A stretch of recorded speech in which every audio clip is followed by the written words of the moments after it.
Bienvenue à tous, merci de nous rejoindre dans cette nouvelle édition du QG News. Au sommaire de ce journal, Mahaman Ousmane rejette les résultats définitifs de l'élection présidentielle. L'opposant et candidat à la magistrature suprême conteste le verdict de la Cour constitutionnelle qui a validé la victoire de Mohamed Bazoum. Le leader du RDR Tchandji appelle à une marche pacifique sur l'ensemble du territoire. 53e session de l'UNECA, la Commission économique pour l'Afrique. Des ministres des Finances et hommes d'affaires sont réunis en séance virtuelle. Une session placée sous le thème industrialisation et diversification durable de l'Afrique à l'ère du numérique dans le contexte du Covid-19. Et l'entreprise chinoise Golden Leads en Gambie est accusée de menacer les ressources halieutiques locales. Des déchets toxiques seraient rejetés dans les eaux de Gonjour. L'ONG Greenpeace demande au gouvernement de suspendre les activités de la société. Mais tout d'abord, le président congolais Denis Sassou Nguesso, réélu dès le premier tour, le chef de l'État, candidat à un nouveau mandat, a obtenu 88,57% des voix selon les résultats provisoires de la commission électorale. Des résultats annoncés par le ministre de l'Intérieur Raymond Zéphirin Boulou.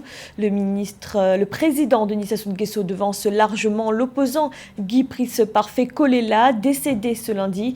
Il entamera ainsi son 4e mandat consécutif à la tête du Congo. Dans l'actualité également, le militant tchadien Mahamat Nour Ibedou, secrétaire général de la Convention tchadienne pour la défense des droits humains, a été libéré après 3 jours de garde à vue. Le procureur a estimé que l'infraction n'était pas constituée. Mahamat Nour Ibedou avait été arrêté le 20 mars dernier en marge d'une manifestation de l'opposition et de la société civile. Une protestation contre un éventuel 6e mandat du président Idriss Déby Itno qui avait été interdite par les autorités. Au Niger, Mahaman Ousmane n'entend pas accepter les résultats de l'élection présidentielle. L'opposant et candidat conteste la victoire de Mohamed Bazoum, validée désormais par la Cour constitutionnelle. Un verdict que rejette Mahaman Ousmane, qui appelle ses partisans à une marche pacifique à travers le pays. Reportage de notre correspondant Oulaïs Mokhtar. Mahaman Ousmane rejette le verdict de la Cour constitutionnelle. Le candidat de l'opposition conteste les résultats définitifs du second tour de l'élection présidentielle qui ont été proclamés par le juge électoral.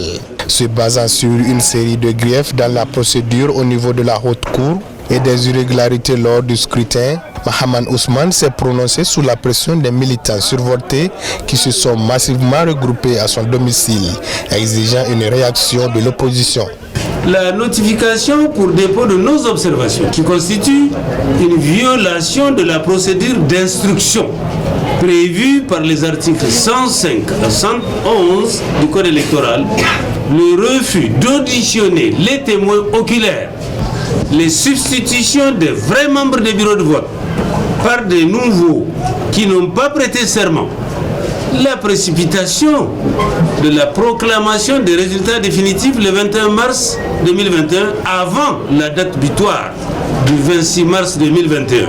Dans sa sortie médiatique, le candidat de l'opposition a souligné que c'est au vu de toutes ces violations des dispositions de la Constitution et du Code électoral par la Cour constitutionnelle et du choix massivement porté par le peuple en faveur de sa personne que l'opposition a décidé de prendre ses responsabilités. Nous demandons conséquemment au peuple nigérien souverain, sans délai, de se mobiliser comme un seul homme dans la fraternité et la cohésion nationale pour défendre sa souveraineté à travers une marche démocratique, pacifique sur l'ensemble du territoire national et faire échec par tous les moyens de droit à cette tentative d'usurpation du pouvoir au corps constitué et aux forces de défense et de sécurité de soutenir la lutte du peuple nigérien et de n'obéir à aucun ordre manifestement illégal et de surcroît donné par une autorité elle-même illégale et illégitime. Rappelons que c'est le dimanche 21 mars 2021 que la Cour constitutionnelle a validé l'élection de Mohamed Bazoum, candidat du parti au pouvoir et dauphin du président Issoufou Mahamadou en fin de mandat. Une élection toujours contestée par l'opposition qui assure que c'est son candidat Mahaman Ousmane du RDR Tchendji qui a remporté le scrutin.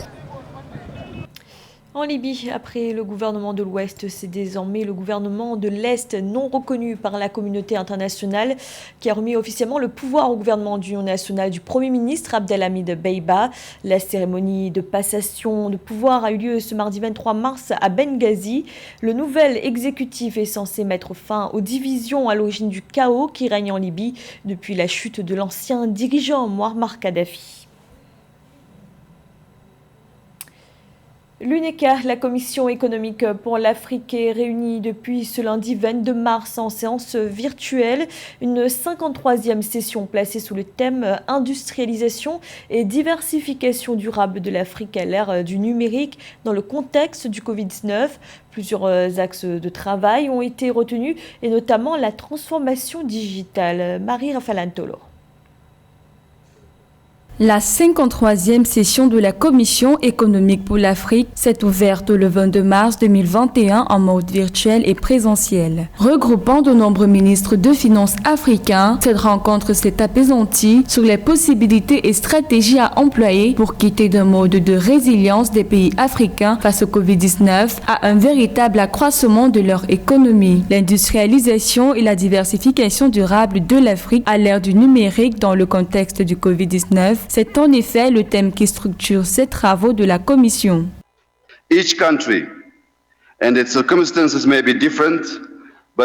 Chaque pays africain, bien que les circonstances ne soient pas les mêmes, doit dans ce combat avoir au moins 3 points cruciaux à l'ordre du jour. En premier, la transformation digitale. En second, l'économie intelligente face au climat. Et en dernier, un cadre institutionnel pour sa mise en œuvre.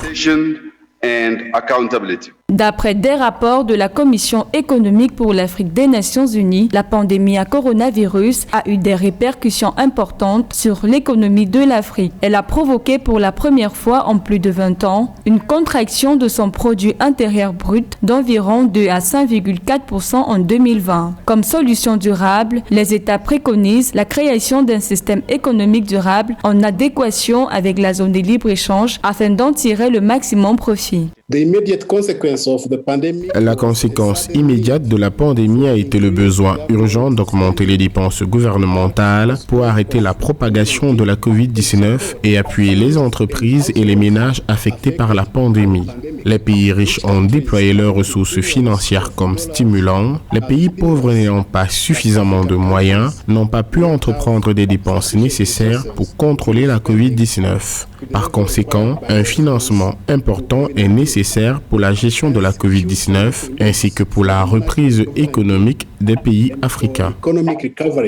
L'accroissement de l'économie des pays africains dans un contexte de crise sanitaire passera par la digitalisation et leur financement. Dans son discours d'ouverture, le Premier ministre éthiopien a rappelé qu'il est temps pour les économies africaines de profiter des possibilités innovantes créées au travers de la crise sanitaire pour émerger véritablement.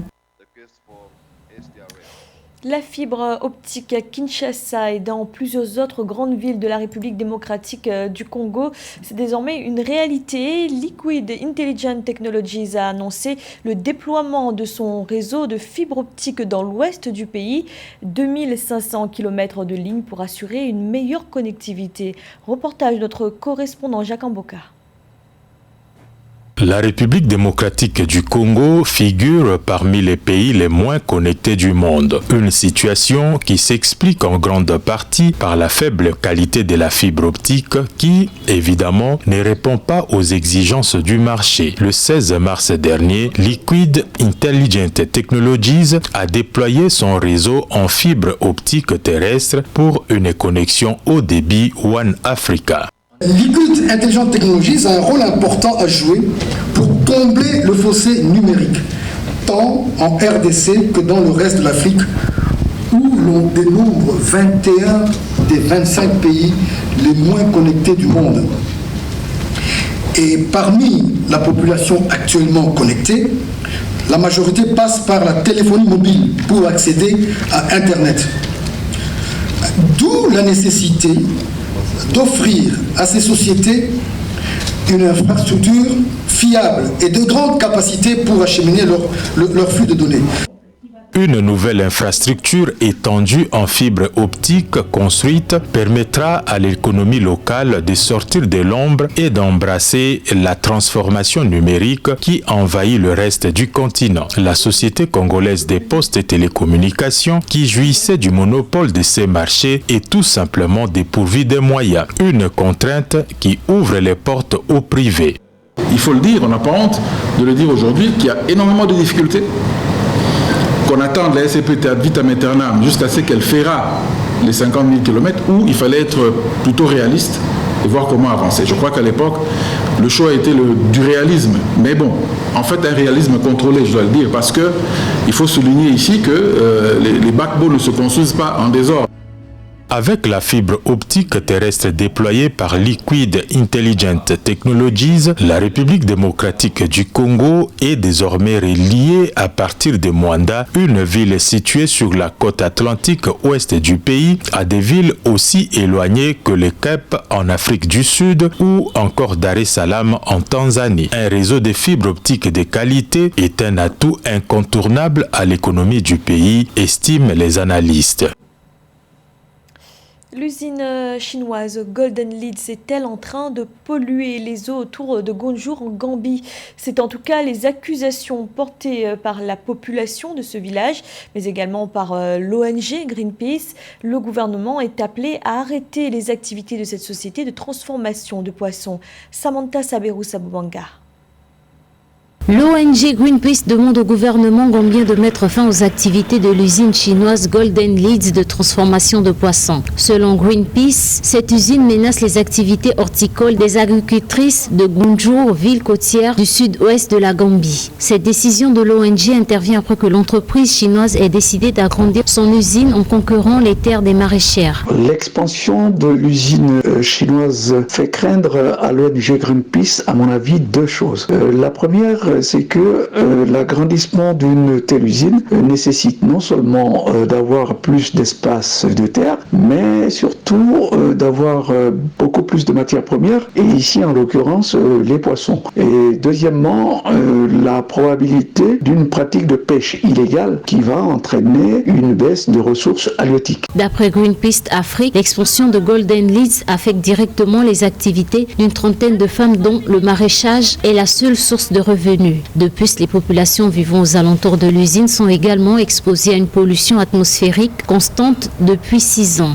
Dans les pays où les lois et règlements existent et sont bien appliqués, la responsabilité de l'État peut être fortement engagée, puisque avant que l'industriel ne puisse exploiter, il est obligé de produire une étude d'impact environnemental et social qui, à la fin de la procédure, doit conduire les pouvoirs publics à délivrer ou non un arrêté d'autorisation d'exploiter. Rappelons que depuis son implantation à Gonjour, les communautés de cette ville se plaignent entre autres des maladies de la peau, des yeux, des opérations de pêche illégales ainsi que de la destruction d'une partie de l'écosystème aquatique. Si les accusations sont prises en compte par le gouvernement, les petits agriculteurs pourront garder leurs terres et les pêcheurs artisanaux pratiquer leur activité sans craindre certains chalutiers chinois.